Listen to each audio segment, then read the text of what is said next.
But the senator, while indoctrinated, could not explain his toxicity.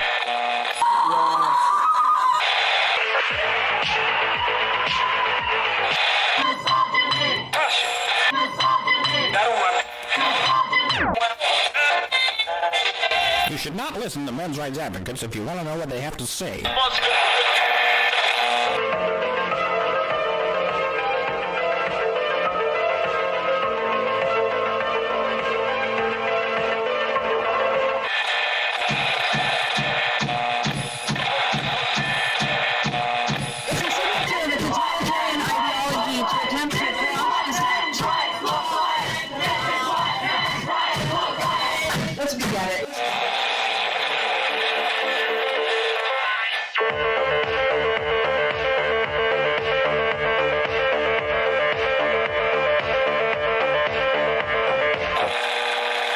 Number ZZ9 plural Z alpha.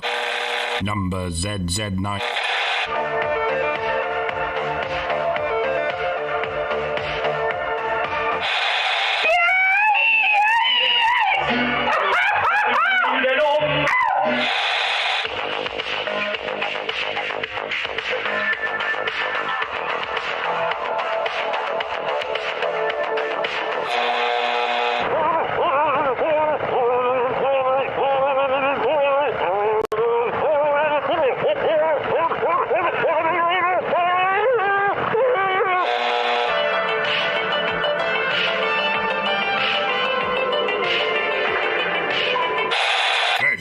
I said I've never seen such hideousness in all my life. I said listen to all of this, Yeah, couldn't agree more.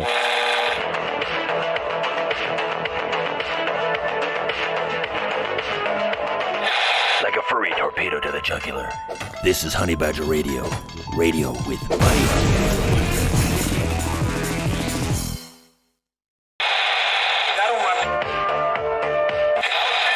But the senator, while indoctrinated, could not explain his toxicity.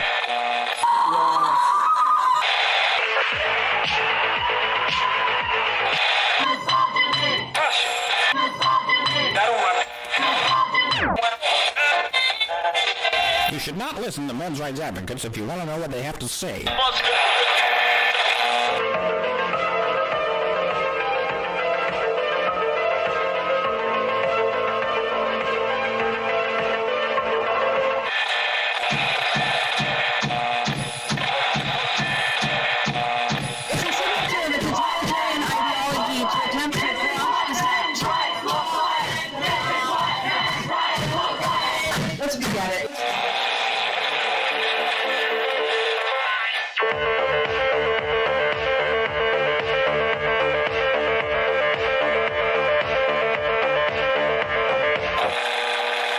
Number ZZ9 plural Z alpha.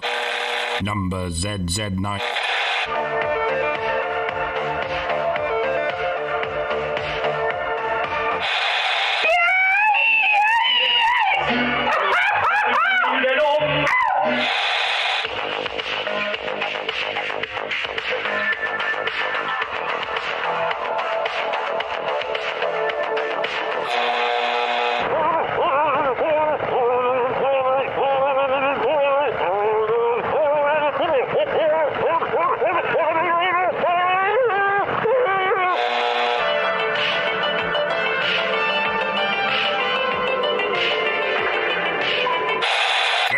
I said I've never seen such hideousness in all my life. I said listen to all of this, Yeah, couldn't agree more.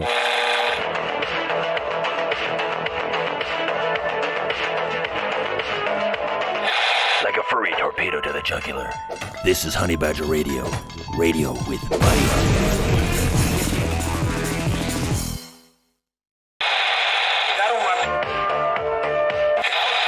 But the senator, while indoctrinated, could not explain his toxicity.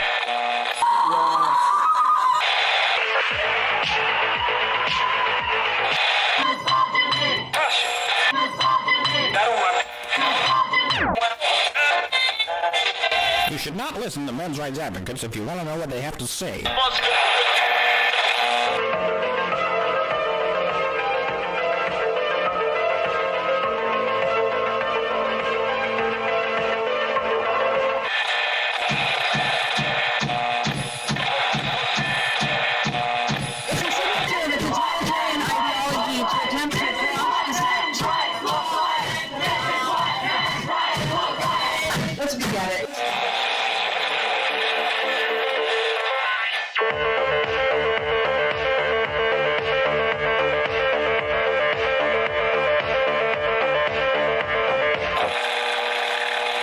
Number ZZ9 plural Z alpha. Number ZZ9.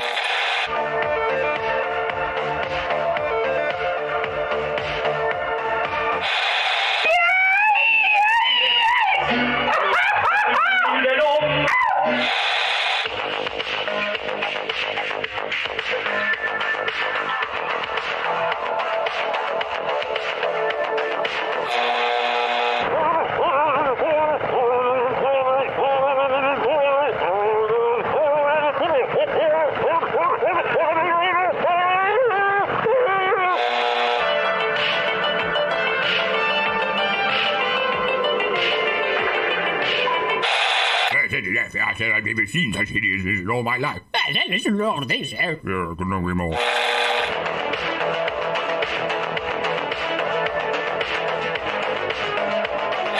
Like a furry.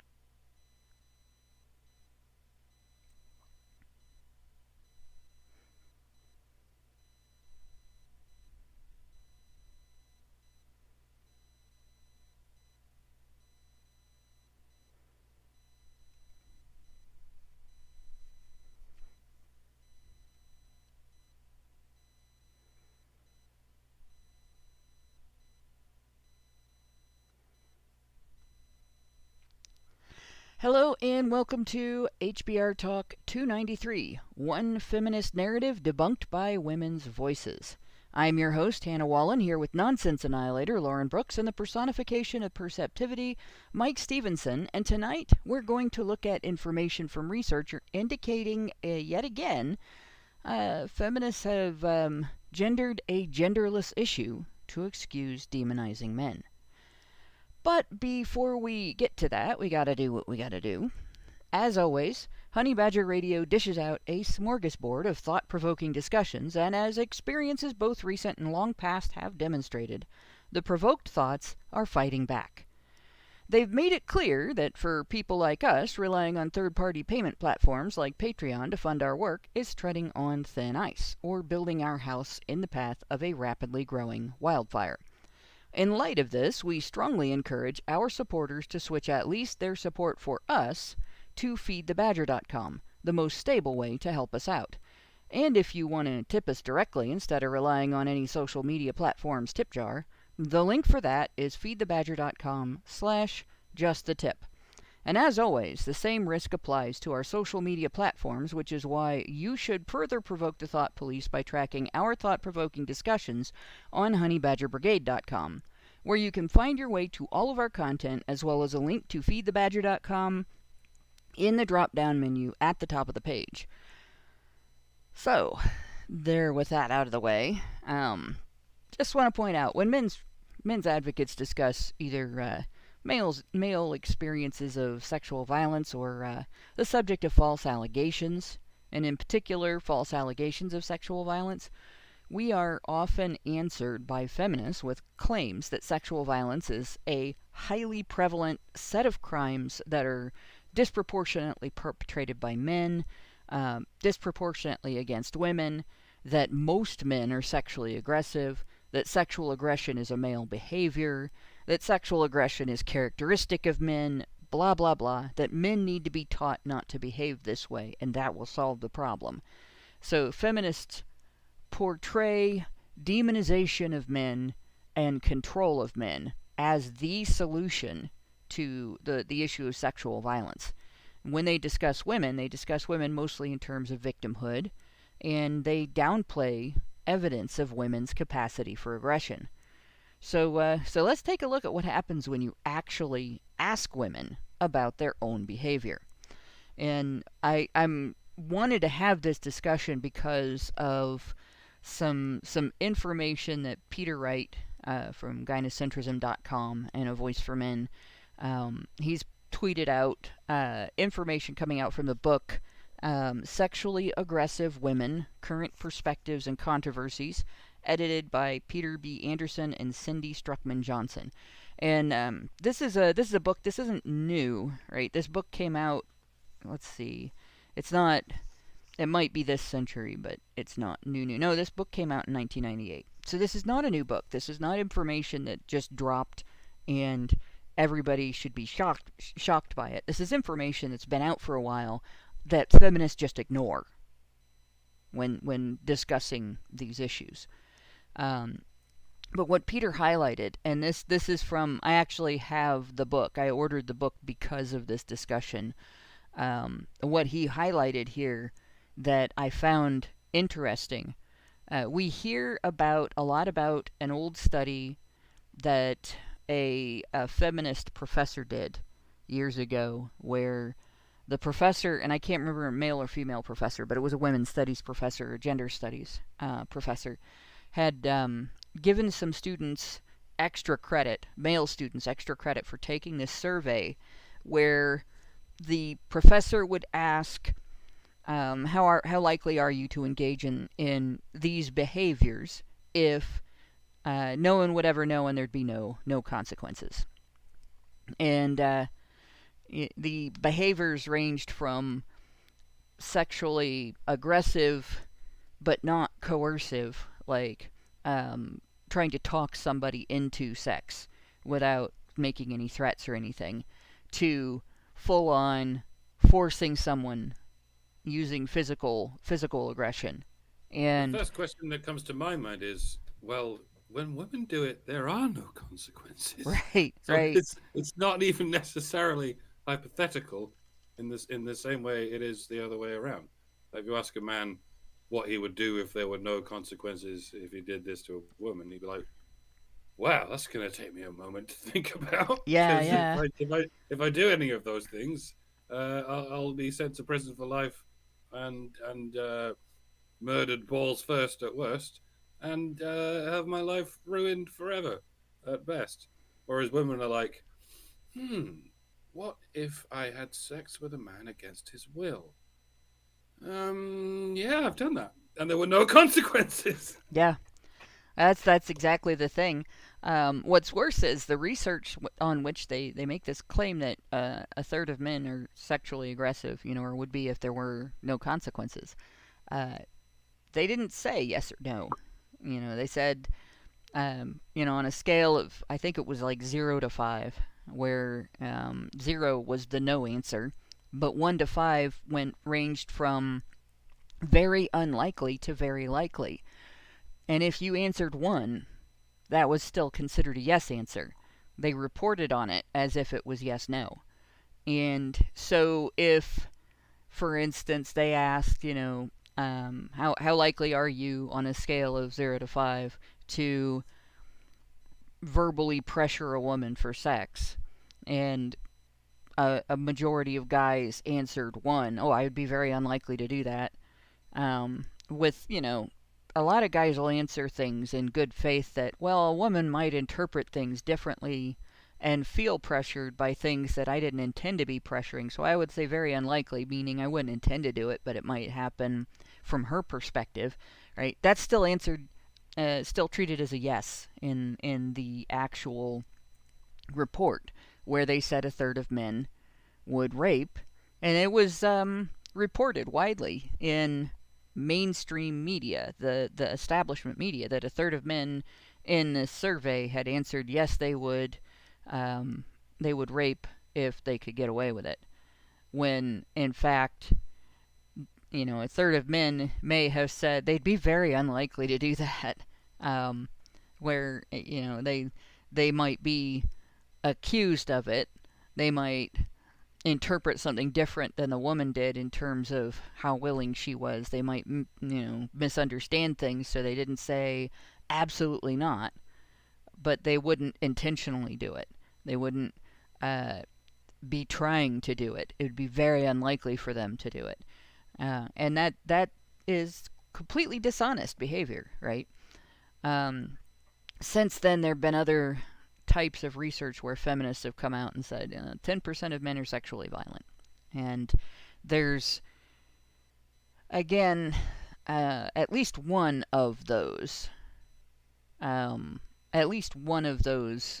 reports had a lot of problems with it, in that it was, the researcher Lissac used it to claim there was an epidemic of serial rapists on university campus, but then when you looked at his sample, it wasn't university students. It was older men, and it was specific to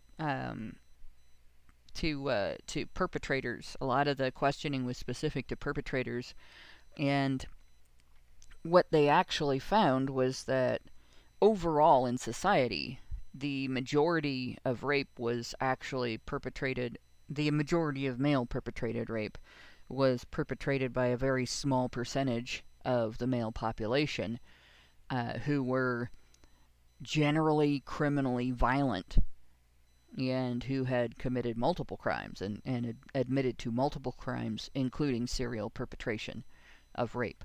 And in his research, it was like 6% of men. And the Navy had a similar study that showed in the Navy it was like 13%, but it was a broader spectrum of sexual violence, not specific to rape. And this demonstrated that in both studies that perpetrators of sexual violence are not normal individuals that just are, one day they decide to rape somebody. It demonstrated that perpetrators of sexual violence are already criminally violent most of the time, and are accustomed to using violence to get things they want, have different attitudes about relationships between people, and how you interact with people who you are close to, and therefore their attitudes towards sex sort of follow along with that.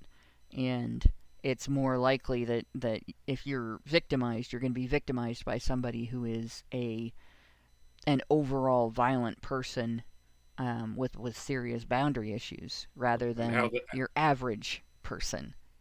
And how such people became that way in the first place is a whole other kettle of fish. Yeah, we've talked about that as well. There is a disproportionate representation among victims, or among perpetrators of sexual violence, that they were victims during their childhood. And I've come up with sort of a theory about that, and I'm not the only one. And that is, if you take a child and you victimize the child, and you raise that child in an environment that's dominated by violence, where the relationships are not safe relationships, they're not trusting relationships, they're not loving and affectionate relationships, they're adversarial relationships, and they're surrounded by violence, and they don't have examples of functional, loving partnerships around them, then they're more likely to grow up to interpret that as how you have relationships with people, and develop dysfunctional behavior around that, and become sexually violent. And there's another direction that can go. If you look at victims of sexual violence, there's a subset that feminists call us polyvictims, and I suppose that's an okay name, but it makes it sound like you're more than one person, as opposed to having been victimized more than once. But there are people who are repeat victims of and they very different often types of identify violence. as they them. No. I don't. But That I've was a been. joke. Yeah. I've been a repeat victim of violence, and it's people who don't learn to enforce their own boundaries. So you have people who have been victimized as children that don't learn to respect other people's boundaries, become sexually violent when they get older. People who don't learn to enforce their own boundaries. And I had plenty of examples of loving, happy partnerships, functional relationships around me. And my household wasn't violent when I was growing up.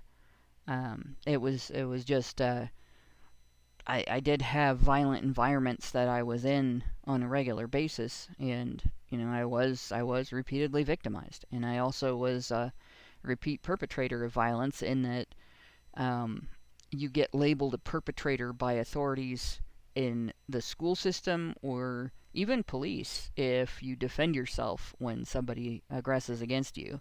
And I've defended myself pretty vehemently a few times. So Like, this is one of those things that the pattern obviously starts with being in a lot of people with being victimized as children, and then not having the developmental therapy that you need to overcome the wrong things that you've learned from the experiences that you've had, the trauma that you've experienced, or the changes that have been made to your psychology as a result of the trauma that you experienced. So with that in mind, and with the feminist narratives about men being sexually aggressive and women being victims, I want to take a look at this table that Peter posted, and this comes from page 79 to 93, the chapter Current Perspectives and Controversies. Or the chapter is actually, dang it, I have a copy of the page up here. So, there we go. Traits and motives. Okay. So the page chapter 88. is, yep, it's page 88. That means Heil Hitler. Red flag, red flag. Oh no. Well, he was pretty violent, so that's appropriate. Motives for sexual initiation and aggression. But he posted a better copy of the table. So to look at the table here, the writer described this as, he'd started, the writer of the survey described this as, he'd started with questions that were more non-threatening to be confronted with. Things that you don't feel like you're being asked about misbehavior if you're asked about this. And then went on to deeper and deeper levels of aggression. So obviously, in this group of women, and this is 461 women's answers were counted in this. 98.5% of them had mutually consenting contact, and 95.4% of them had at least once initiated contact. Well, that's not abnormal. That's not surprising. I think both sexes do that. We get told all the time that men want sex and women are gatekeepers, but women initiate sex on a regular basis. We might do it differently, right? And we might flirt and be coy about it, or we might actually be completely bold about it, but we don't have the level of responsibility associated with it that men do. Has any man ever been known to say, "Not tonight, darling, I have a headache"? Yeah. I don't know how true that stereotype is, but well, backache is more likely, but a man is more likely to encounter something along the lines of "Not tonight, darling," or something a little bit less polite. Yeah. Whereas I don't know how true it is that men are always up for it. That seems to be something of a demeaning stereotype, but they generally seem more accommodating to yeah. Because all a man really needs is a woman who loves him, and generally and in that moment, because like they say, women are the gatekeepers of sex, and men are the gatekeepers of relationships, commitment, yeah. So once a man and a woman are in a committed relationship, the only gate left to be kept is sex, and even married women will quite vehemently keep that gate, and it generally only happens when a woman wants it, because otherwise it's rape. I mean, that'll be why so much more of it is initiated by the woman. Yeah. Although, I will say it's pretty normal for different times of day, guys to be in different moods, different times of day, and the older you get, also, there are times when you just are too tired. There are times when you just can't. A guy that has a back injury may have bad back days where, the answer might be okay, but you're gonna have to do all the work, or I really can't, and the difference is there's no shame associated with a woman saying no, right? She's not treated like she's less womanly for not being in the mood.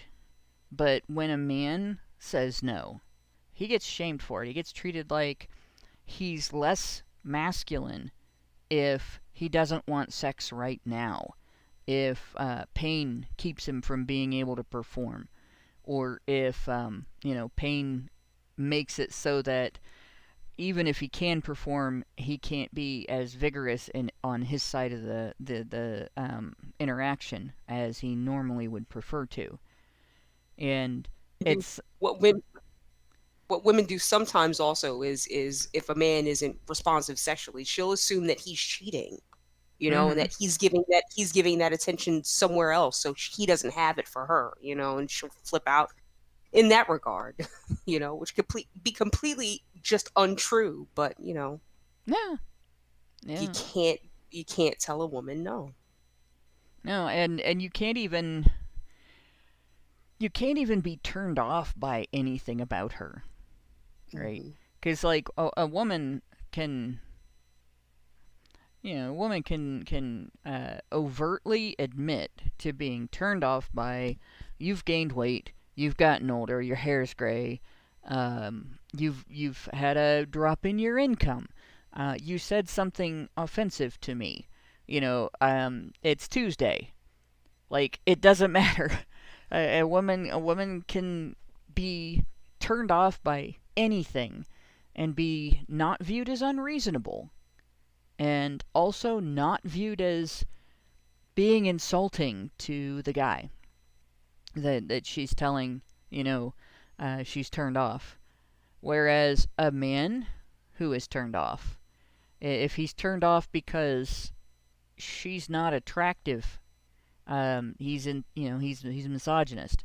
If he's turned off because she insulted him and he's feeling, hurt by that, or he's feeling it's embarrassed him or made him feel unmanly, and that turns him off, he can get castigated for that as well. He can get shamed for that, treated like he's trying to control her, all that stuff. If he's turned off because there's something else he really wants to do right now, and something else is more important to him right now than sex, that's another one. Like, he gets mistreated for that.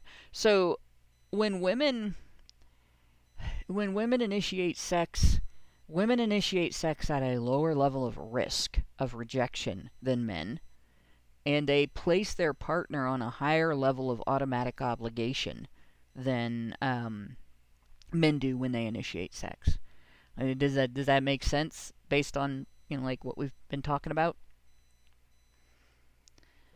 I mean, yeah. Okay, so when we look at these top two things, those are not surprising. You overestimated your partner's desire. That's not surprising either. That happens both sexes. Only men get demonized for that too. You attempted to arouse your partner. Pretty normal behavior in both sexes. I think 85% is low, actually, in terms of responses. I think that number should probably be equal to the number that have partners in these responses, which is probably a lot higher than that. You said things you did not mean. Oh, you threatened to end the relationship. I skipped that over. All right, so this is one of the first ones. It's a pretty important one when it's called sexually aggressive behavior, as in you threaten to end a relationship in order to have sex. Is that what that means? Yeah, in order to get sex, you've threatened to end the relationship in order to coerce your partner into sex. And this is something that gets called rape when women do it, or when men do it. Have sex with me or I'll leave you. That's coercion. Women will talk about this as if a woman cannot turn that down. Like, if I've been in a lot of different relationships before I got married. I went out with a lot of different people. You're looking for a partner. You want to know how you interact with lots of people. You want to know And a lot of times you go out on a date with somebody and you figure out really quickly that you're meant to be good friends and nothing else. And so, I had a lot of dates like that. And there were guys that would put pressure on, like first date, and they want to have sex, and I'm like, not a good idea. We don't even know that much about each other, right? And there were guys that are like, well, I'll never go out with you again, and I'm like, that's okay. That means we're not compatible. I mean, if that's what you want in a relationship, it's not what I want in a relationship, then neither one of us should go out with the other one again. That's pretty cut and dried. But I guess a lot of women, if you tell them that you're going to reject them if they don't have sex with you, don't have the wherewithal to say, oh, well, that means that we're not compatible. Like, that would be an incompatibility, in my opinion. Well, so they think that means that men are sexually aggressive. And yet, what do we see here? 31.6% of women threatening to end the relationship if they don't get sex. It also kind of throws in a spanner into the idea that men are the gatekeepers of commitment. Where again, you're unlikely to hear a man say, if you don't have sex with me, then this relationship is over. When if they were truly in charge of commitment, that would be exactly the kind of thing they would say. Yeah. But it seems kind of unthinkable, doesn't it? It would be considered rape, like you said, if they actually if it worked as a strategy, if we can call it that. Yeah, what's interesting is if you look at fault divorce as opposed to no fault divorce, where you have to have grounds for divorce or the divorce cannot be granted. One of the things that has historically been considered grounds for divorce is if one partner just stops having sex with the other partner altogether. So denial of sex is grounds for divorce. And both sexes can do that. And it does put the other person in the fault category. And I recently was told by a practitioner of Islam that this is currently true in Islam, where divorce isn't no fault, and you have to have grounds for divorce. Refusal of sex is grounds for divorce for both the husband and the wife. So if her husband is not having sex with her, a wife can divorce him because of that. And so that's threatening to end the relationship. And it can be done before or after a marriage. But that in-the-moment threat, obviously there's a spectrum in society's tolerance for that, because if you can divorce somebody for not having sex with you, and that's okay, but if you threaten in the moment to end a relationship, that's not okay. Somewhere in between those, there's a line that gets crossed. And like I said, from my perspective, if somebody threatens to end a relationship over in the moment refusal, and especially if you aren't really in a committed relationship, like that just is a sign of incompatibility, and it's a wise choice to agree and go ahead and go your separate ways. But we did get a super chat from Albert Nader Retro, who sent us $5 Canadian, said, but haven't you seen Wedding Crashers 40 Days and 40 Nights or Get Him to the Greek? Women graping men is historical. And just ask Amy Schumer. And then he later corrected that to hysterical. But you have to understand, I grew up watching the East Side Kids. And that's a Mahoneyism right there. Slip Mahoney would say, this woman's historical, get a doctor. So that actually made me laugh. That is the perfect typo. That's just romance, don't you see? Amy Schumer's just a girl boss who knows what she wants and takes it. Yes, she well, when she was a high school has-been in a college on a college campus, she decided to grape a guy, to renew her self-esteem. That's how you renew your self-esteem if you're a woman. You find a drunk guy to rape. We've said rape like 20 times in this podcast. Don't Yes, call it grape. rape. Oh Just God. the first time it's Amy Schumer Let's doing go it. with Oh, she's a rapist. Let's go with grape She's a just so straight that up we can fucking call rapist. incest insects, because I think that's hilarious. Grape and insects. But anyway, in that case though, like what do we call anal? Can we call it banal? Banal. That's getting worse. So yeah, threatening to end the relationship, saying things you did not mean. I wonder how much overlap there is in between threatening to end the relationship and saying things one does not mean. God, yeah. What if you call her on it? Okay, that's fine. Relationship's See over. ya. See ya. There's the door. But they never leave. Oh They my don't. gosh. Yeah. and actually there is an answer to that, because there was a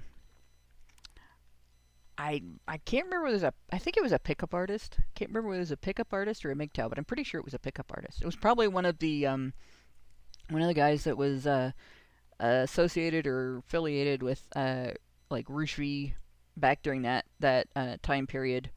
Had said something about, because women are able to use coyness, where the woman will be coy and then the guy has to figure out what she does or does not want, and whether or not he can pursue, and if he does pursue, he's taking cues, he's not getting answers, and at some point there is a type of coyness behavior where you shyly say something along the lines of stop and blush and all that stuff, and the intention is for the guy to continue to pursue so that you can be persuaded, so that it's not, sex wasn't your idea. But sometimes when, women say no and they blush, it's because they're embarrassed. And so feminists want it treated like all the time it's the embarrassed thing, and they're trying to get away from you, and you're being predatory if you try any further. So one of the guys said, all right, you de-escalate, but you don't just de-escalate a little. Like, you get up, leave the room, go make a sandwich or something type de-escalation.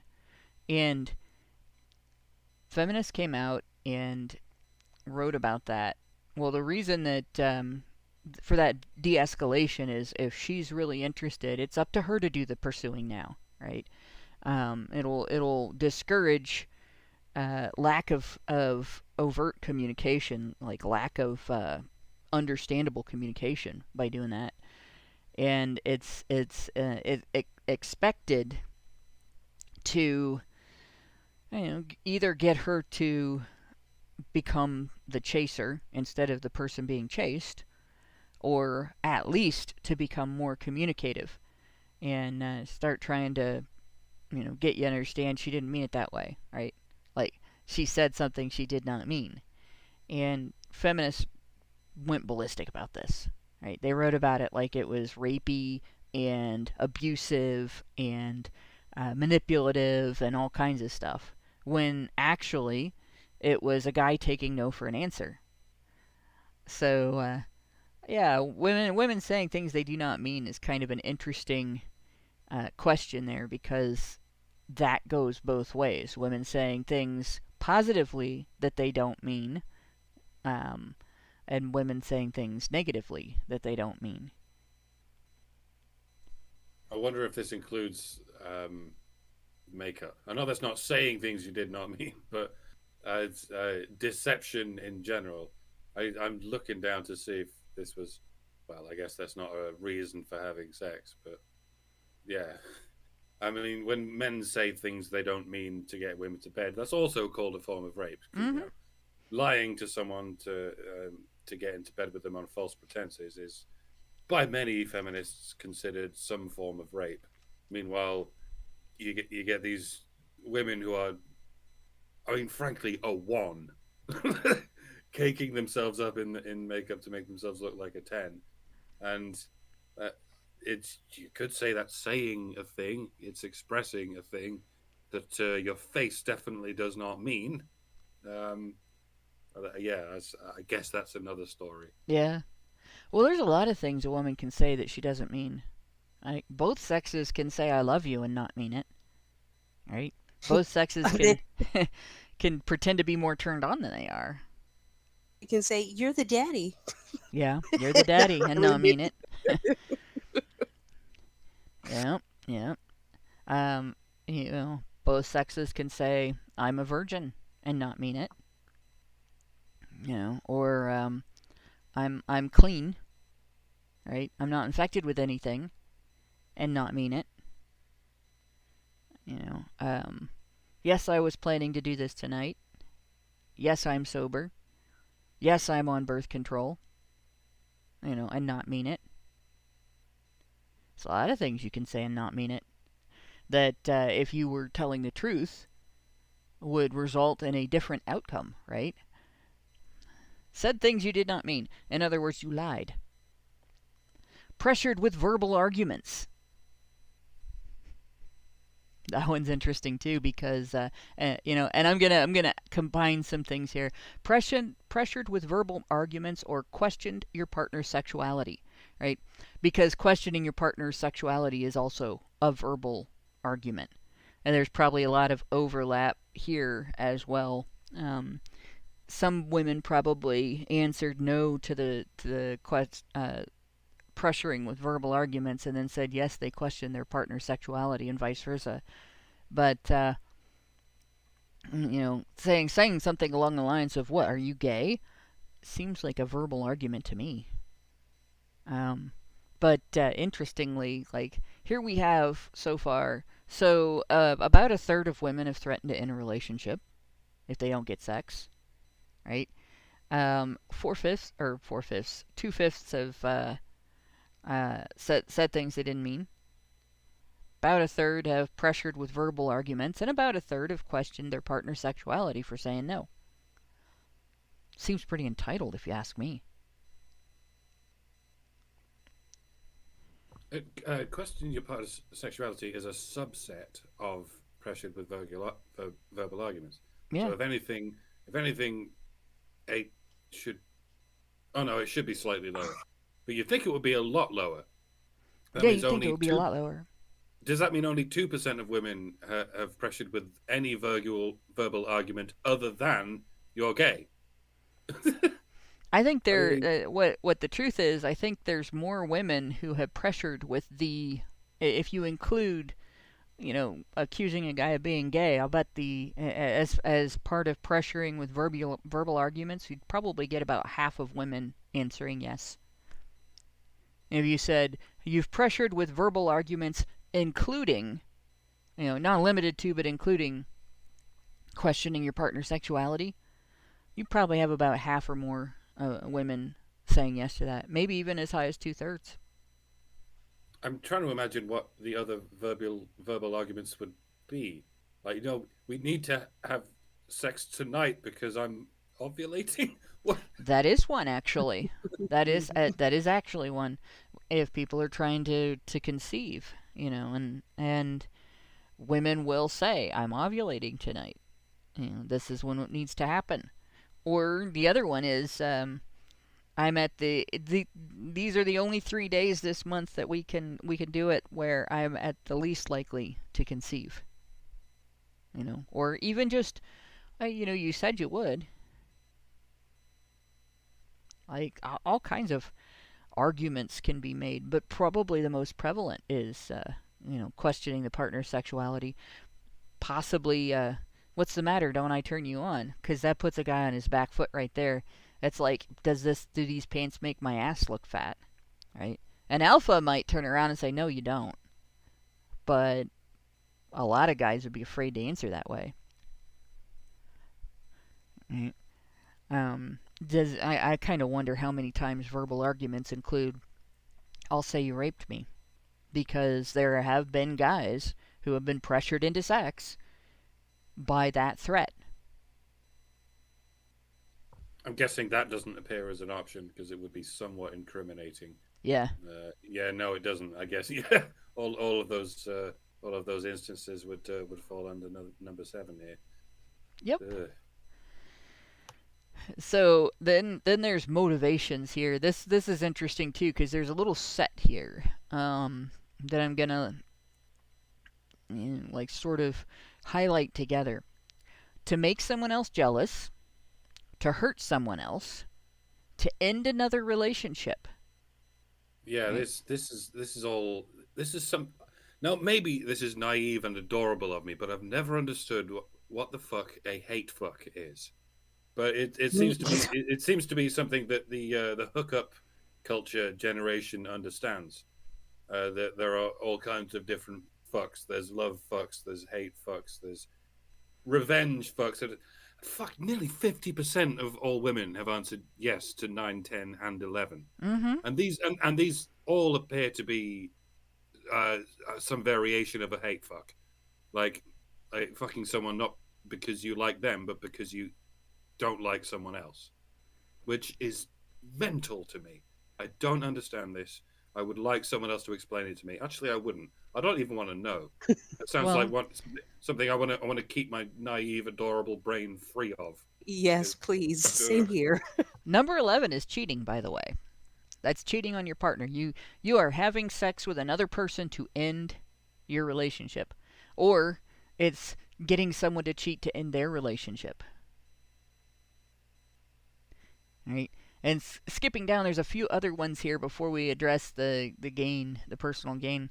To express anger at your partner, to retaliate against your partner, and to gain control of your partner. Right? Those all three, in addition to 9, 10, and 11, you have 13, 14, and 15, all could be things where, definitely 13 and 14, and possibly 15, are things where the individual is cheating on a partner in order to achieve these. Cheating on a partner to express your anger. Cheating on a partner to retaliate against the partner.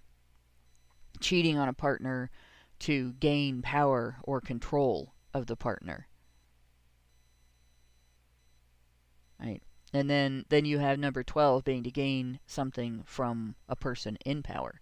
So women using sex as a weapon. And we have the percentages that we're seeing here. 47% of women have had sex with somebody just to make somebody else jealous. 46.1 to hurt someone else. 42.6 to end another relationship, which is definitely an act of cheating. 24, about a quarter of women, 24.8, to gain something from a person in power. All right, so I'm gonna highlight this one for a minute. When Koss first released at the time it was the 1 in 8 study, and it became the 1 in 4 study, and then the 1 in 5 study.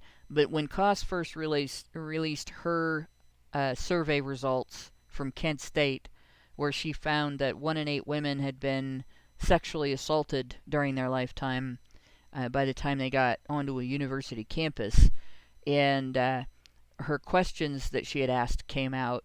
One of the questions was related to, did you ever have sex when you didn't want to because the person had power over you or authority over you? And this correlates to that. Right? Did you ever have sex when you didn't want to? Well, this guy doesn't turn me on. I don't really want him. I'm not interested in having sex. But if I give him a blowjob, I'll get this promotion. Were you raped? Does that constitute rape? Or does that constitute sexual manipulation? I will obligate him to give me this promotion. I can use it against him. I will predispose him to be biased in my favor. Like, all of these things can result from that office blowjob. And yet, the only outlook that survey allowed for was coercion of the woman. by the man in power. And that's the other thing. The original survey was very specific. Did you ever have sex when you didn't want to because a man had power over you?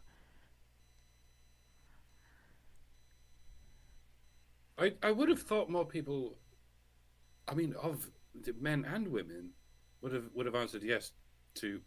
I mean, because everyone gains something from sex, even if it's just an orgasm, or even if it's just a moment of pleasure or relief.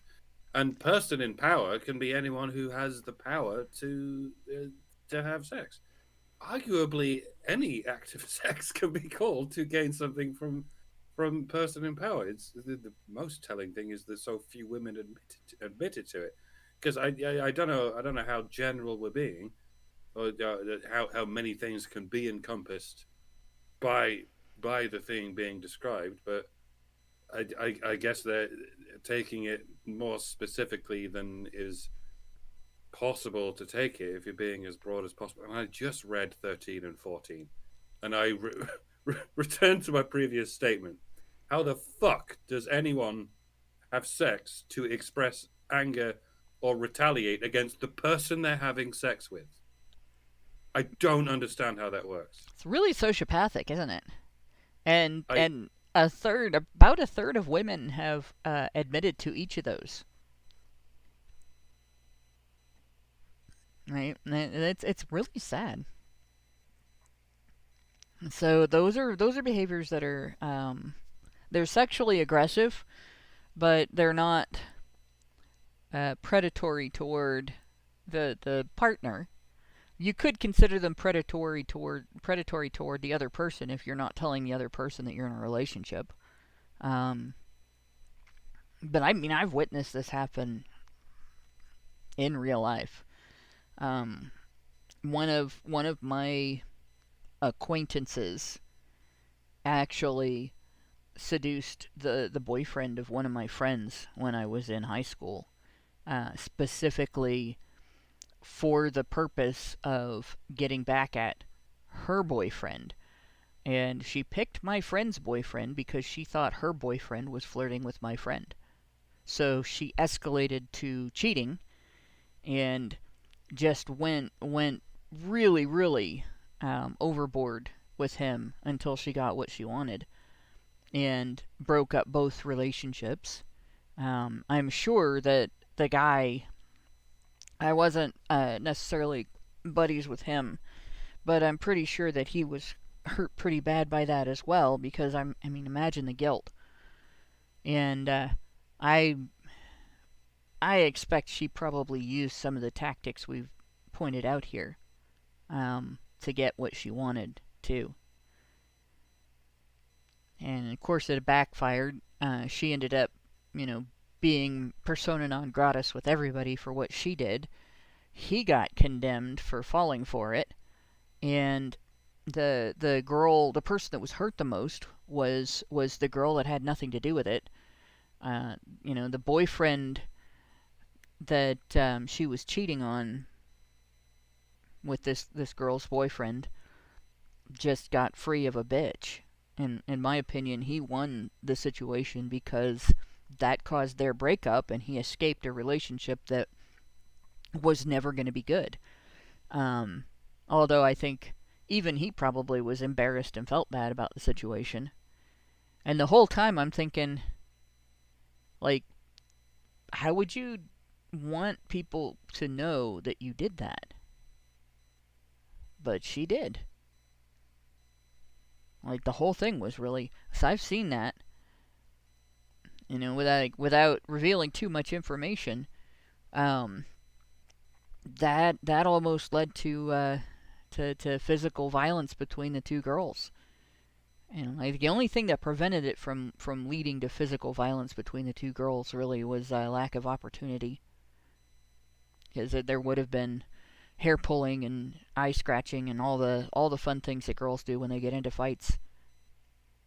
So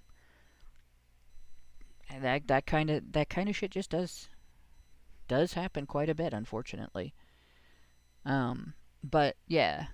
So we have the cheating section there, and to gain something from a person in power, I just got to repeat like that.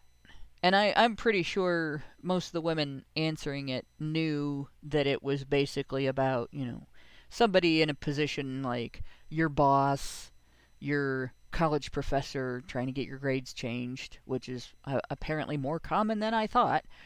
Um, like you're trying to get out of a ticket, like women trying to flirt their way out of a ticket, things like that. Those things happen all the time. Women use sex as a form of currency in a lot of circumstances. And I think, I don't know, a lot of people may not understand or recognize that, but the fact is it's a very common behavior. I think it is a low answer. I think a lot of women maybe don't admit they're doing it when they do it. But they do engage in the behavior. So now we're going to get into the behaviors that are flat out rapey. Starting with number 16. While he was drunk or stoned. This is one that there's been a lot of campus activism going clear back to the 70s to get men uniquely to understand that if a woman is drunk or stoned, she can't consent to sex. It's unique allegations against men, that men uniquely do not understand this. That's the allegation that feminists make. But what do we see in this survey?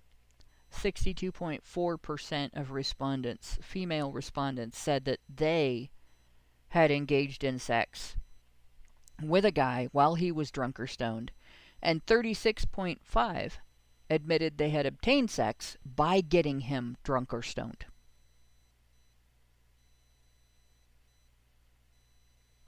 Yeah, the first is, you'd think it would be more common because people typically get pretty horny when they're drunk or stoned, and by separating 16 and 17, it suggests that it was all done consensually and voluntarily, and people get voluntarily drunk all the time, and it's kind of unlikely for a couple never to have sex when they're drunk, unless they're completely teetotal, or if they like drinking but they never have sex when they're drunk, which seems very unlikely.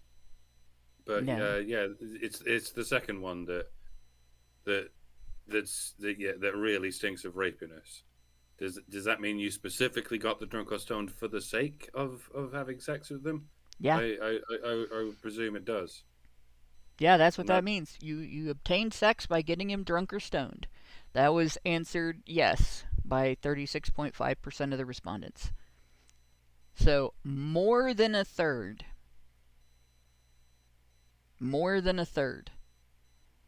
of girls, just slightly more than a third of college gals said yes. Like these respondents, I think, were all at universities. That they had committed alcohol or drug facilitated rape by the definition that feminists give to it and that the law gives to it.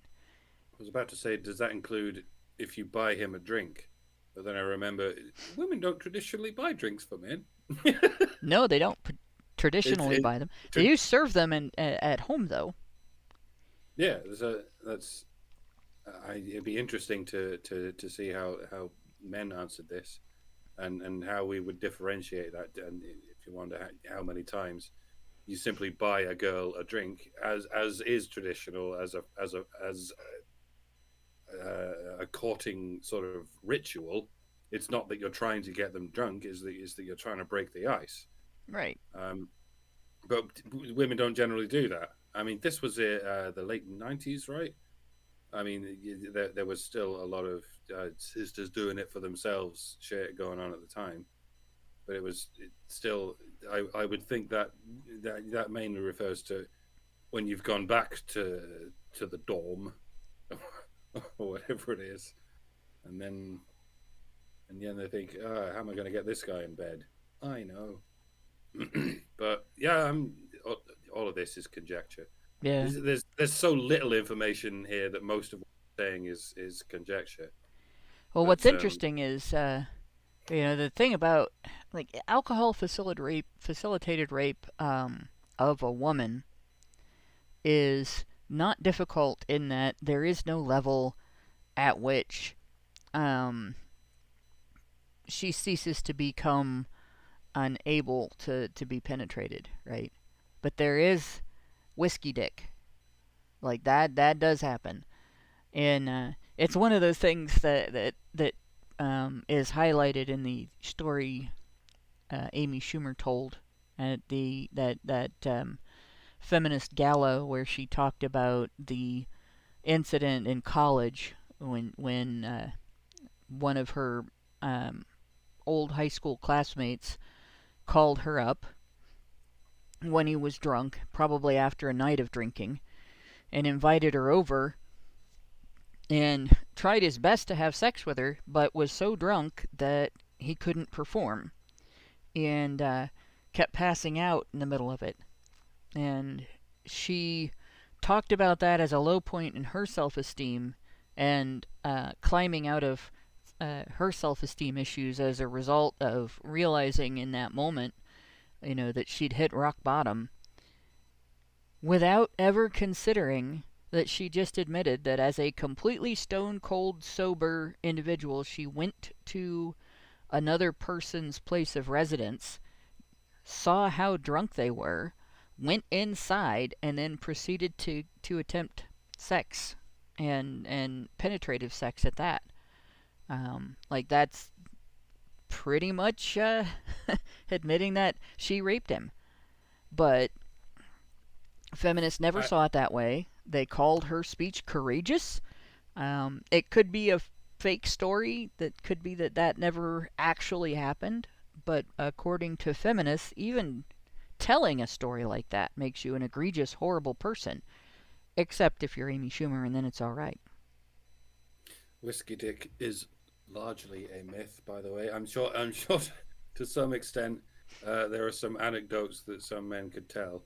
But if you're horny enough, then no amount of whiskey can hold it back. And it depends on the situation, how it affects your nervous system. It does, and it goes for any drug, by the way. I've done a lot of drugs in my life, and I've never encountered one that makes a boner completely impossible. But none of that's the point, because all you need to make a boner possible is friction, or something along those lines. A man can get an erection in his sleep. Yep. And you can't get more drunk or stoned than being asleep, because your brain's swimming in your own homegrown DMT or something.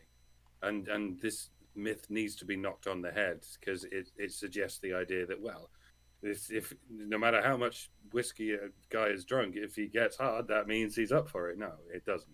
A man can get hard for any reason at all. And I mean, you can be aroused and still have reasons to say no. Both sexes can you can be in the mood. You can really, really want to fuck somebody's brains out and have very good reasons to not do it. And if you say no and you don't pursue the action and you try to resist, or you're passed out or whatever, anything other than enthusiastic participation, anything other than interactive participation, where both sexes are actively engaged in the act, is obviously not okay. But it's only recognized that women might be in that situation, where it's not treated the same when it's a guy. So, say a woman wants to maintain her virginity until she gets married, but this guy that she's with really turns her on, and even if he's not the guy, there's something about him that really turns her on. If she makes that known, without maybe intending to do anything about it, and then says, but I'm not going to. It's not that I don't want to, it's that we can't, we shouldn't, I'm trying to stay a virgin, whatever. That's expected that he will respect that, right? But if a guy says, I'm remaining celibate until marriage, it can become a goal for a woman to change his mind on that. And she's not viewed as predatory. Like, that's bullshit too, because again, just because you want something doesn't mean you agree to it. And consent is about agreeing to something, not just about wanting or not wanting. But in terms of whiskey dick, it can exist, and an erection still doesn't count as consent. For that reason and many others. And there are other things that can cause erection to not work. We won't have to go all over all the health conditions that can affect that. It obviously relies on your nerve health and your vascular health. And so there is all that. But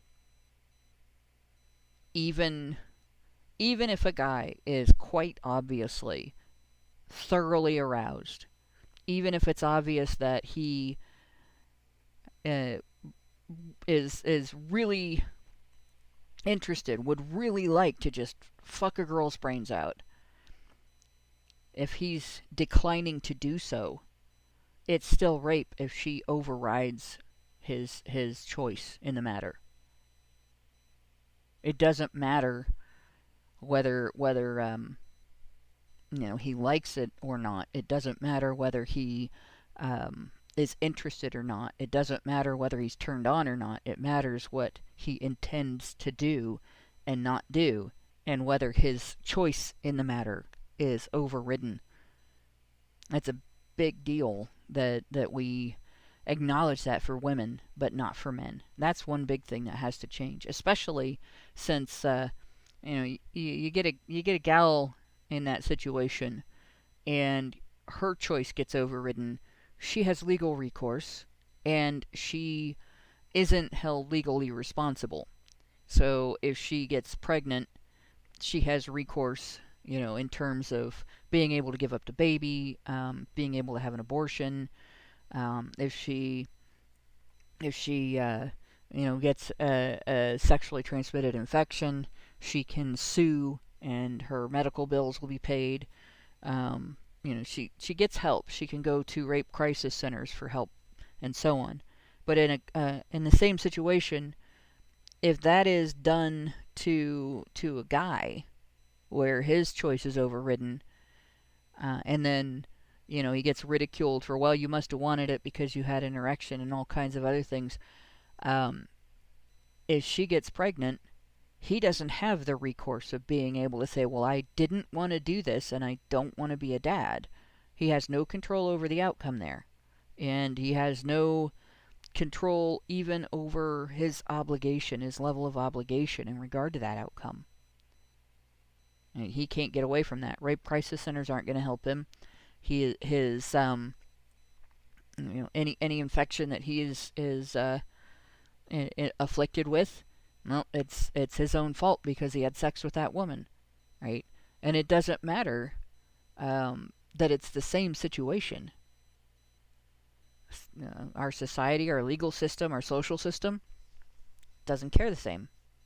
So the act of Just mean we're moving on to 18. Yeah, the act of using alcohol or drugs to get sex from a guy, who's to override a guy's choice.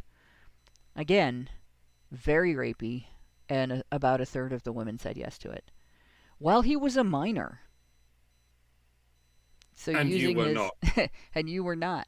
Yeah. That's using very his important. age to override his ability to consent or refuse when you were in a position of power because you were an adult. This is almost a third of women admitting to being nonces. Mm-hmm. I mean, fuck all the rest of it. What the fuck is that? A third of women are nonces. Bruh. Bruh. I don't even know what else to say. Bruh. And they'll condemn. They'll probably, I will remind you, these are university students, and they may be answering questions about at the age of, say, 18 or 19 years old, about 16 or 17-year-old teenagers, not 5-year-olds. But when the genders are reversed and you have a 19-year-old with a 17-year-old or a 16-year-old, it is considered to be predatory. When you get up into the 20s, right, 20, 21, 22, especially 22 or 23, because now you're old enough to have graduated from university with a teaching certificate. And you might be old enough, you might be in a position where you are that 16-year-old or 17-year-old's school teacher. But when you have that while he was a minor and you were not, you have that turned around to, well, she was a minor and you were not. It is automatically always viewed as predatory. It is automatically always viewed as pedophilia.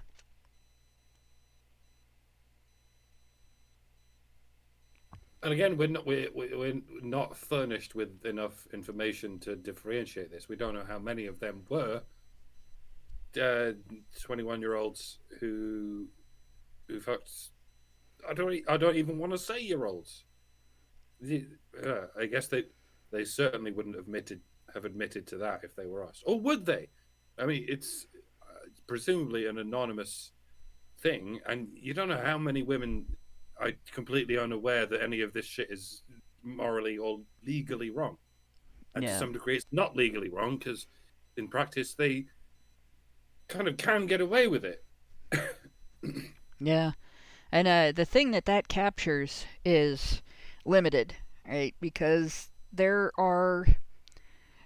What they didn't ask about was with someone who was significantly younger than you while you were both minors.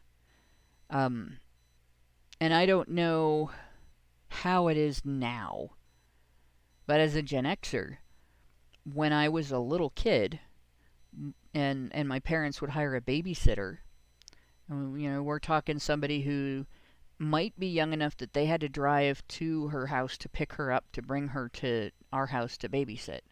So 15 years old, right?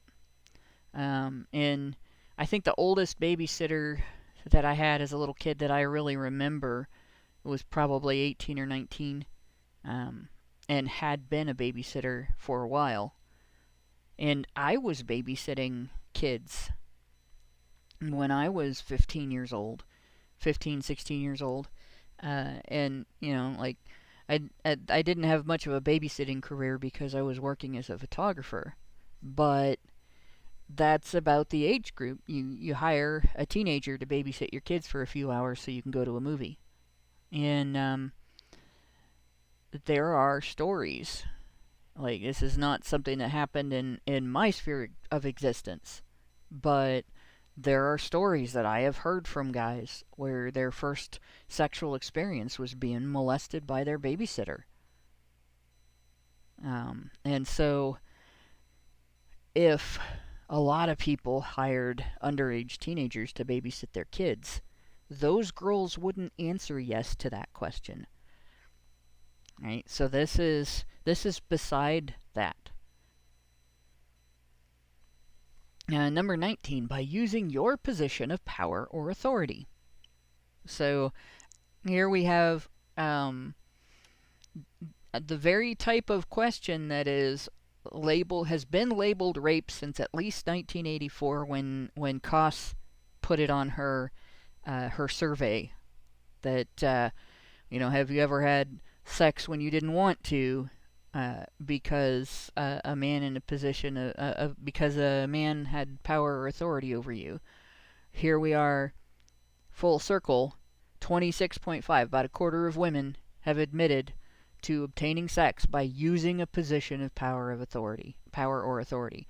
So they'd have admitted to preying on somebody who was in a position where saying no had consequences that were intolerable. Bosses, teachers, babysitters, I presume. babysitters, yeah. Babysitters might be incorporated into that answer. By taking advantage of a compromising position. That one's a little vague. What to make of that? Yeah, that's really vague. But it's kind of interesting. By threatening to use physical force. So both of those, more than a quarter, slightly more than a quarter. Threatening to use physical force. Women threatening to use physical force to get sex. More than a quarter of women admitted that. Right? 1 in 5 women admitted using physical force. Now, threatening to use physical force could mean holding up a weapon, such as a gun or anything else. Mm-hmm. Using physical force that actually means actually hurting them with the aforementioned weapon. Yeah, or physically overpowering someone. Which sounds unlikely given physiology, but yeah, the mind boggles as to what that even means. Well, you think about it, there are guys who are so trained to not act aggressively, act violently in any way toward a woman, that they would not fight back.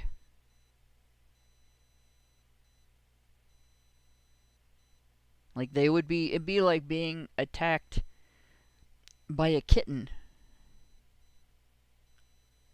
You wouldn't know what to do in that situation. And then there are women who, when they become physically aggressive, they become the way people are. You know how you hear stories of people in moments of great duress, their adrenaline kicks in, and they show feats of strength that they wouldn't be able to duplicate without that adrenaline burst. I've seen women do that when they're mad or in the midst of another strong emotion. And I've seen women smaller than me overpower men bigger and stronger than me in the midst of a temper tantrum. And a part of it is that they do have a strength increase and a speed increase. And part of it is that women are more agile. Women can bend more. Women can, they're more flexible, right? And so you end up in a situation where it is a lot like being in a fight with a cat that is almost as big as you are. Oh, I thought somebody was speaking. I think Lauren was just making an emotional noise. Yeah. Or she's falling asleep. No, I'm here. I'm not falling asleep. Difficult to fall asleep in light of all this information. But yeah, let us not forget, as difficult as any of this is to comprehend, having sex by using physical force has a very unambiguous name, doesn't it? Yeah. It's by any stretch of the definition, it is called rape. I was about to say grape, but let's really not mince words now. 20% of women, that's 1 in every 5 women, have admitted to raping. Yep. Full on raping. Like no two ways about it. Actually full on, by any given possible definition, raping. Yep. And then we also have some things that work for women that don't necessarily work as well for men. Threatening self-harm. A woman gets a guy to have sex with her by threatening to kill herself if he doesn't do it, or to injure herself if he doesn't do it. 7.4, almost 10% of women. So, like that's another one. That's coercion. And then threatening him with a weapon. is a threat of physical violence, threat of harm. So we have the bottom four, we have 27% by threatening physical force, 27.8%, so almost 28%. And that is under most Western law, threat of use of physical force makes a sex act rape. If it's not a BDSM act, when it's, do this or I will, and it's used to overcome a refusal, using physical force to get sex against the other person's will, it's rape. Threatening self-harm is a form of coercion, which makes it rape. And threatening with a weapon is threatening to use physical force. Probably all of the women who said they threatened with a weapon answered that they had threatened to use physical force. So that would probably fall in, I would say those would have 100% overlap for the weapon users. But between all of those, about a third of women have admitted not that they would, but that they have raped somebody. And this was in 1998. These numbers haven't gone down since then. The women who responded to the survey, the vast majority of them are still alive today and can only possibly have committed more of these offences ever since then. And do you think it's gone up or down since then?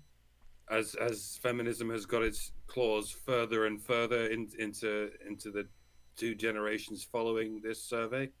Oh, I'm sure it's gone up. Yeah. I'm sure it's gone up because they're not pushing the idea that these are behaviors that constitute sexual violence no matter who does them. So I'm sure that it's gone up. Excuse me.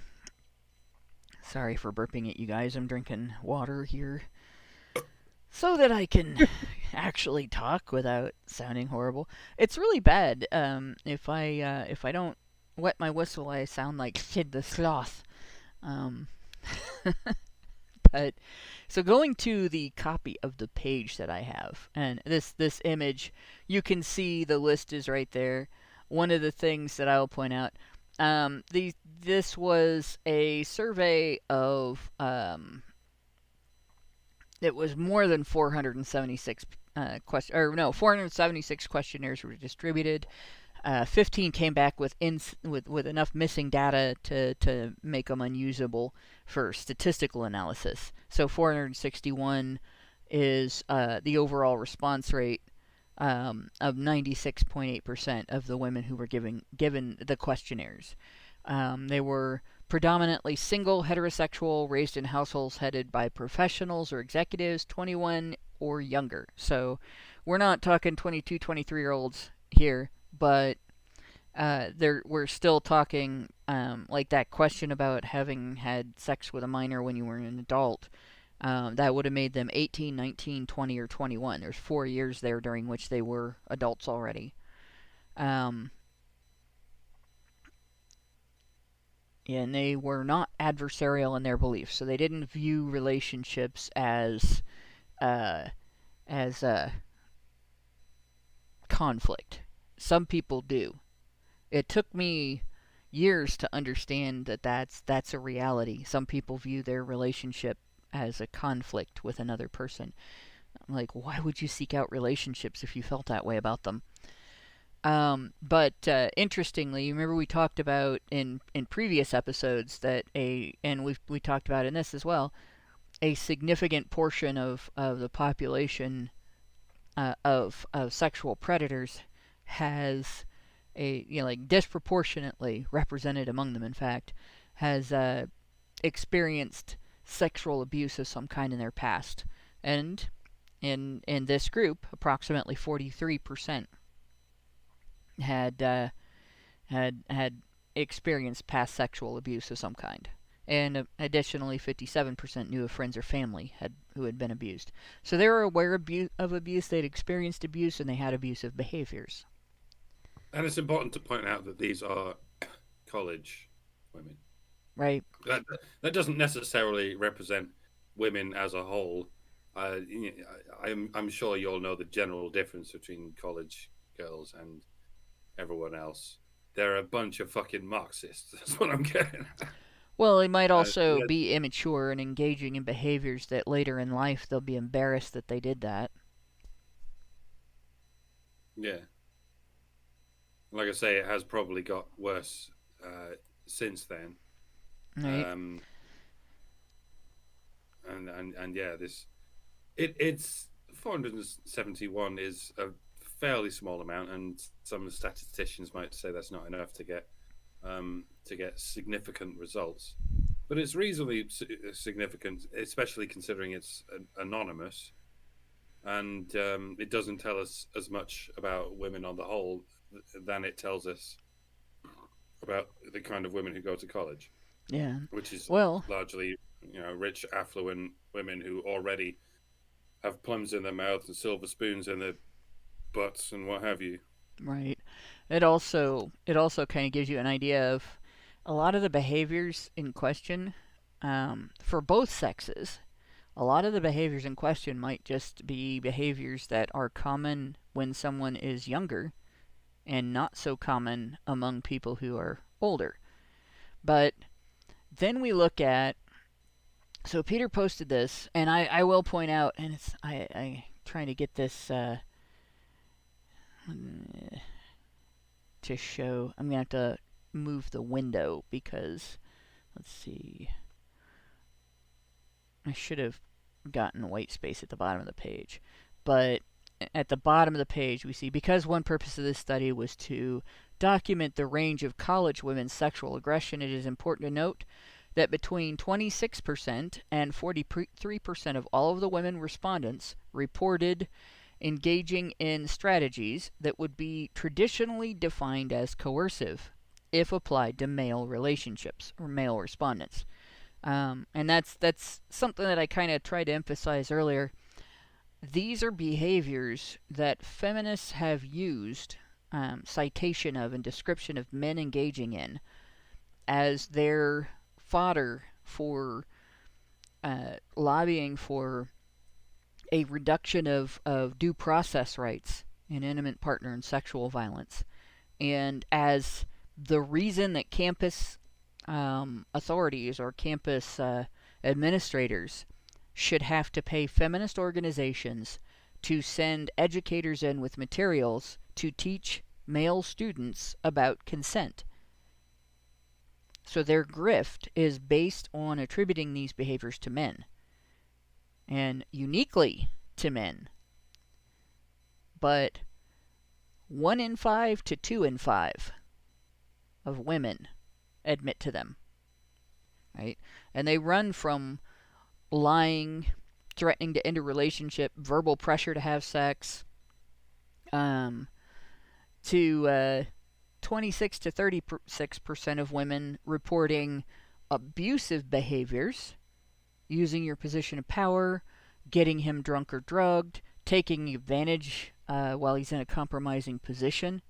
Compromising position could be things like he's passed out, right? He's unable to move. He's in a position where he can't tell you no, where he can't stop you from doing what you're doing. And that's again 1 in 4 to 1 in 4 to 1 in 3. Approximately 20% of the women reported using physical force, 27% threat of physical force, and 9% a weapon to obtain sexual contact with a male partner. So he's going over this. This looks like, if you judge narratives on sexual violence, feminist narratives on sexual violence, by what women admit about their own behavior in the context of sexual relationships and dating relationships, you pretty much debunk the idea that sexual violence is a gendered behavior, that is used by the male population to keep the female population under control. And if we go to, when I saw this, I initially thought it was a different study, because this is something that I've known about for a while. I thought, oh yeah, he's citing the study. Let's see, the name of this, I'm going to have to actually look at it to read it off because it's a long name, it's a mouthful.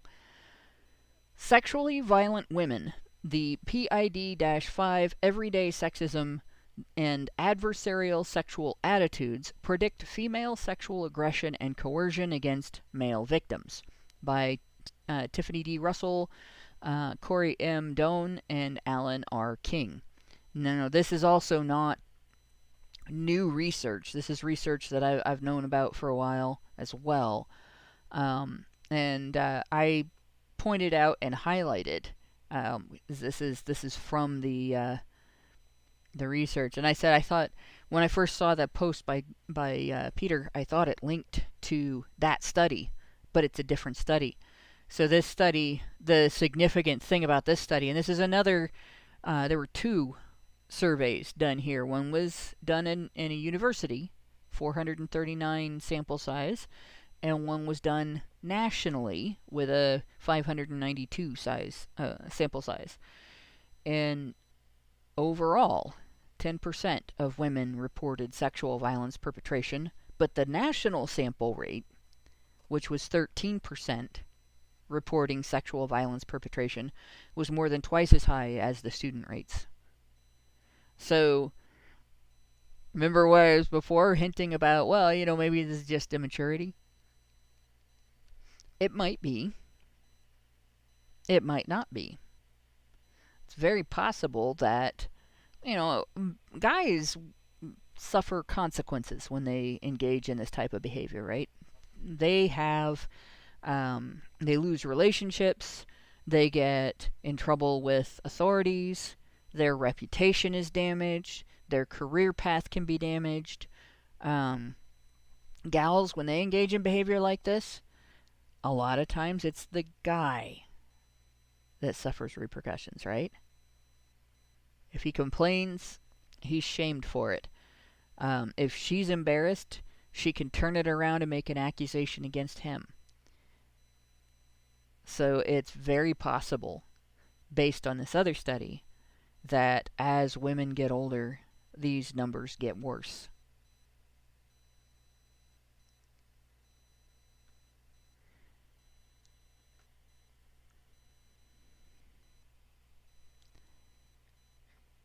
I don't know, did I lose you guys? No, I'm just leaving a pregnant pause, because I think a pregnant pause is apposite for the situation.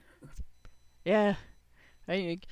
Imagine we look at this and consider the possibility that as these women get older, the behaviors get worse. And then we go back and look at this image. Where is it? There it is.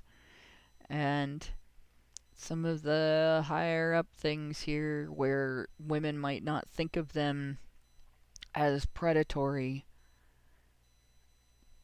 I just want to remind you that 62.4% of women have acknowledged having sex with a guy when he was drunk or stoned. And from within that, 36.5% said they used getting him drunk or stoned to get sex. And that was at 21-year-olds. That was among the 21-year-olds. It's obviously the top number's not going to double, but it's very possible that the bottom number does. And if 1 in 5 female university students is admitting to using physical force to get sex, and that number gets worse, if it's more than 1 in 5, right? About 1 in 3 admit to having sex with a guy while he is a minor and they are not.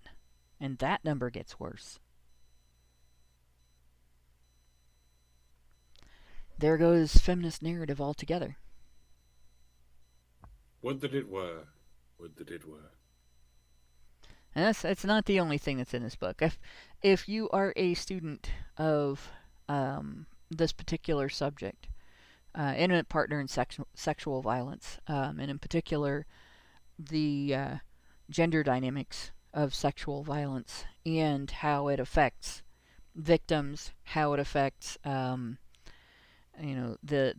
pattern of sexual violence in society in the future and so on, probably would be a good idea to get a copy of this book. It's on Amazon. Sexually Aggressive Women, Current Perspectives and Controversies, edited by Peter B. Anderson and Cindy Struckman-Johnson. And this is women who are admitting to these behaviors. These are women who are acknowledging what they did. One of the claims that feminists make is that sexual predators don't tell on themselves. So all of these admissions, women who use sex as a weapon to hurt their partner, women who have engaged in predatory sexual activities admitted it, they might actually be low in terms of actual perpetration. There might actually be more women than this doing these things.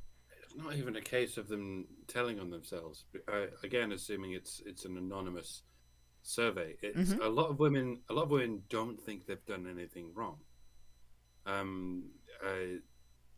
People who have been ideologically told that they're allowed to get away with anything because they haven't done anything wrong will assume to themselves that they haven't done anything wrong. So whenever they're asked a question that's framed in terms of how it sounds like it might be the wrong thing to do, they'll be like, well, no, that sounds like it's a wrong thing to do, so I clearly haven't done it. Yeah. You can't do a wrong thing to a man. So no, I haven't done this. So the idea that these results are so high, it's probably lowballing. Exactly. On every account, yeah. Yeah, which is really scary. So I'm not gonna drag this one out. This is about as long as I can talk about this, I think, tonight. It's a rough subject, but it's one that's very important to pay attention to.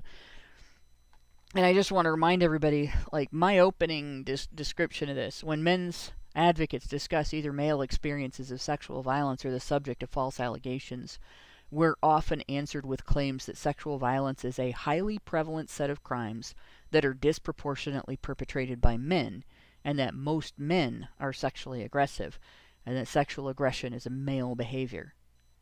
And here we see that it's a human behavior, male and female, that it's a subset of humans that engage in a broad spectrum of sexual aggression. I will bet that among these answers, there's a lot of overlap, where among the people that answered that they used nefarious ways to get sex from a partner against the partner's better judgment or against the partner's will, the same people probably were answering yes to most of those.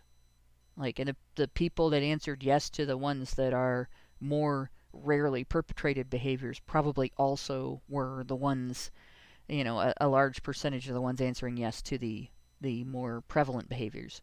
And in terms of the use of sex as a means to hurt someone or upset someone, to take revenge on someone, basically using sex as a weapon against another person, those probably had a lot of overlap as well. And the people who answered no to these questions probably were all, similar, group of people at both parts of that probably most of the people who said no to using sex as a weapon also said no to using coercive or violent means to get sex. But that's the same with men, right? And we get told that that's not true of men. That people who aren't responsible for these behaviors, who aren't engaging in these behaviors, are also not responsible for perpetuating them. And I think that they would acknowledge, with regard to women, that there are two sets of people with serious boundary issues and issues of failing to recognize that other people have the right to say no, versus people who don't have those issues, who do recognize that other people have the right to say no. It's just we need to recognize that that's true of men as well. That a large segment of the male population would have answered no to all of these questions, and they don't deserve to be presumed guilty of having yes in their head. I wasn't punching him. I was just hitting him. Never forget. Yeah. And, it could be like, he wasn't a minor. He was 13 and I was 20. That doesn't count. Yup. So, it is, obviously, it's egregiously wrong when feminists discuss women only in terms of victimhood, and downplay evidence of women's capacity for violence, and discuss men only in terms of perpetratorhood, right? And discuss only men's capacity for violence. I would say any time that you are confronted with that kind of discussion, these two surveys should be in your bookmarks, where these two, at least the one that I've got in my bookmarks is easy to find online. I'm not sure. I haven't looked to see if this one that Peter cited is also online. But the book is available through Google Books, and I would bookmark both of these tweets. Find both of these tweets, and I linked them in the low bar, and definitely make reference to them when you're in those discussions, because it's something that feminists can't deny, and it's important to move the Overton window on this. We need people to understand this information. If you wanted to actually reduce sexual violence, if you actually wanted to ensure that fewer perpetrators are perpetrating, right, and fewer individuals are being victimized, and then as the generations progress, those numbers continue to get smaller, you would want to address what's really happening, and you'd want to figure out what causes it to happen again in the next generation and the next and the next.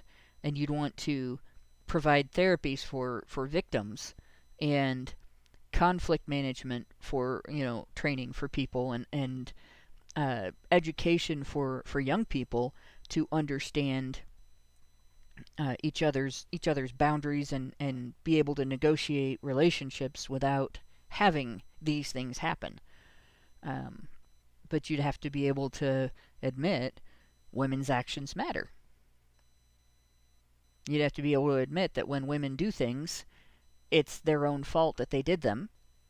And when those things have consequences for somebody else, when someone else is hurt by something a woman did, it's not an unrelated coincidence that this individual is hurt. It's not the other person being unreasonable.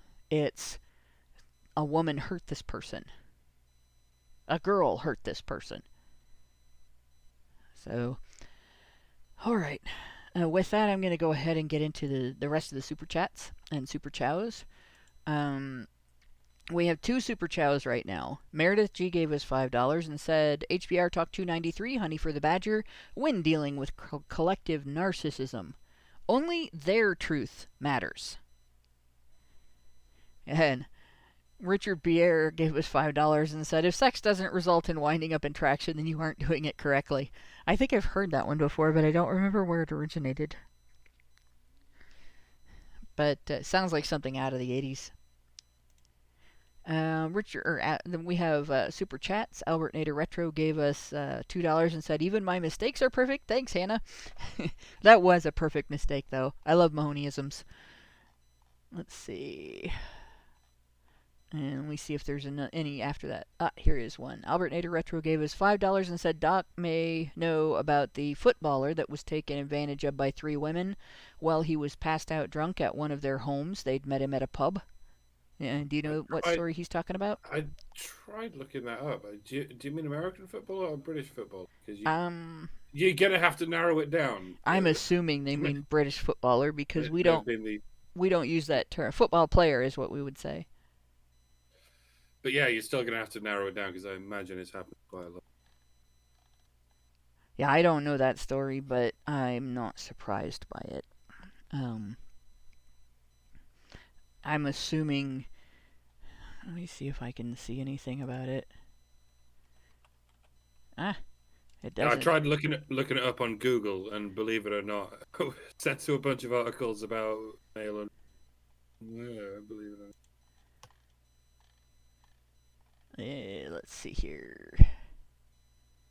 Are we just not allowed to say his name? Is there some kind of NDA on this? Or what's going on? Let's see if it comes up in DuckDuckGo. Sometimes it won't show up on Google. Of course, it actually brings up. He says it's Cameron Lee Taylor. All right. We don't have to do it now. I'll take your word for it, Albert. I guess the answer to that would be no. That we weren't aware of it.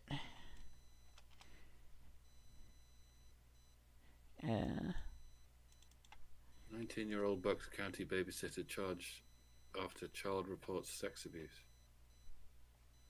This was last year. Wait, what? All right. Well, we'll have to come back to that one because there's a lot of research needs to be done. Yeah. But yeah, we get your point. Yeah, I'm sure that. Yeah. Oh, Taylor Cameron Lee.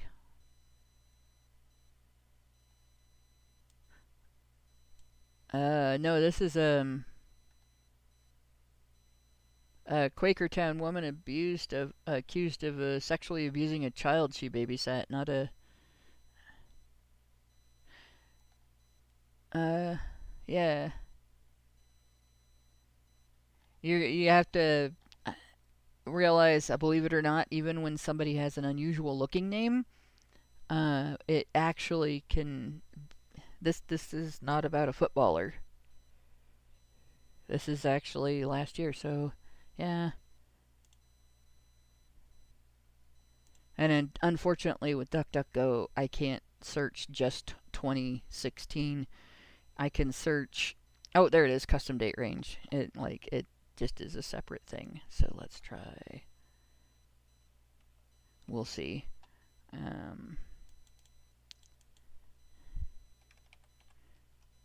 Let's see if that. Nope, it's not coming up. Sorry, it's not coming up. But there was an incident last year where a babysitter was accused of exactly what I talked about earlier. So I guess you'll have to find a way to get that to us, because I don't see anything on it. It's not unusual behavior for women, though. I mean, and then and that was in Pennsylvania, where you use the phrase footballer, that indicates a soccer player, not a football player. Here in the United States, we would say football player, but this was a teenager. In any case.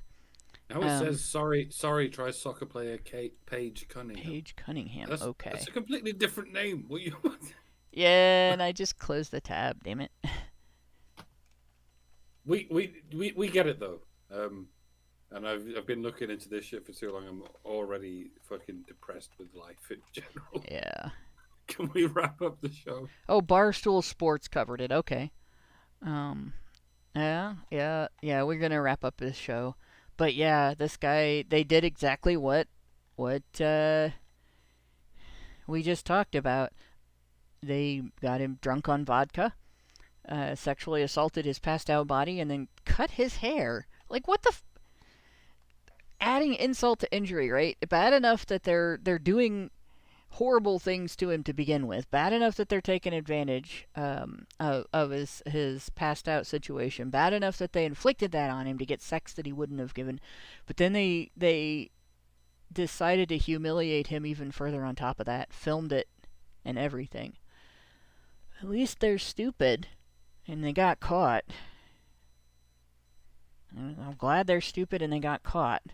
Because that sounds like the kind of thing that you would find somebody doing that would later go on and do things that were more deadly. Jeez. That's that, yeah. Okay. That was malicious. Like, the whole thing sounds malicious. Jeez. And with that, we will close the show because that's pretty toxic. There's a lot more information that we could garner from this book. I'm not going to go into all of it tonight because I don't have the stomach for it all in one night. And I don't think we have... I don't see any paid Rumble rants. So I think that is it for our Super Chows, Super Chats, and all of that. So thanks, guys, for going through this. This was quite a toxic sausage tonight. Good to keep this one short. Thanks to everybody for listening. And thanks to everybody who works in the background to make HBR Talk happen. And good night, all. Men's rights activists are machines, dude. Okay? They are literal machines. They are talking point machines. They are impossible to fucking deal with, especially if you have like a couple dudes who have good memory on top of that too. Holy shit, you're fucked.